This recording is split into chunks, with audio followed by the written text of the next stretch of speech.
libérer Moïse pour aller à la conquête des âmes. Nous allons voir que Moïse, avant que Dieu ne l'envoie, Dieu lui a fait cacher. Dieu lui a mis à part. Dieu lui a équipé. Dieu lui a dépouillé, Dieu l'a brisé dans la maison de son beau-père qui s'appelle Jéthro. Et après la formation, nous allons voir que lorsque Dieu a trouvé Moïse, qu'il est capable, qu'il est doté de sagesse, qu'il est doté d'intelligence pour aller libérer les enfants d'Israël, nous allons voir que Dieu s'est révélé à Moïse. Et Dieu a dit à Moïse, Moïse, Moïse, je t'envoie. C'est pour nous dire, Dieu n'envoie pas pour envoyer. Dieu, avant de t'envoyer, Dieu doit t'équiper. Dieu doit te remplir.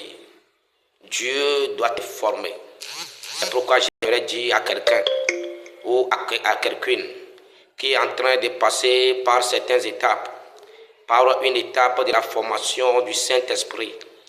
Des fois, tu ne comprends pas ta vie. Des fois, tu ne comprends pas la manière dont Dieu te dirige.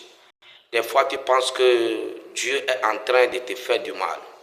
Des fois, tu te dis, ou bien c'est le diable qui te dirige. Non. J'aimerais te rassurer que c'est Dieu qui te dirige. J'aimerais te dire que tu es en train de suivre la formation. Dieu est en train de te former. Donc si Dieu ne te forme pas, tu vas tomber.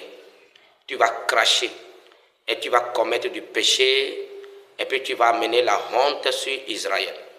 Là, on voit que c'est à cause de la formation qui a fait que Moïse, il a été dans la maison de Potiphar. Il a été dans la maison de Pharaon. Et puis, il a fait trembler les magiciens. Il a fait trembler ceux qui sont à côté du roi.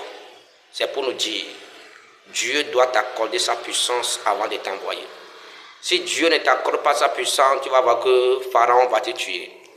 Donc, bien-aimé en Christ, il faut accepter le chemin par lequel Dieu est en train de te faire passer. Lorsque tu suis une formation de Dieu, des fois Dieu te fait passer de preuve en épreuve. Des fois tu ne comprends pas ta vie. Des fois tu penses que Dieu ne t'aime pas. J'aimerais te dire, il faut accepter la formation du Saint-Esprit. Il faut accepter le chemin par lequel Dieu te fait passer, même si c'est dur, même si c'est difficile. Que le Seigneur nous bénisse.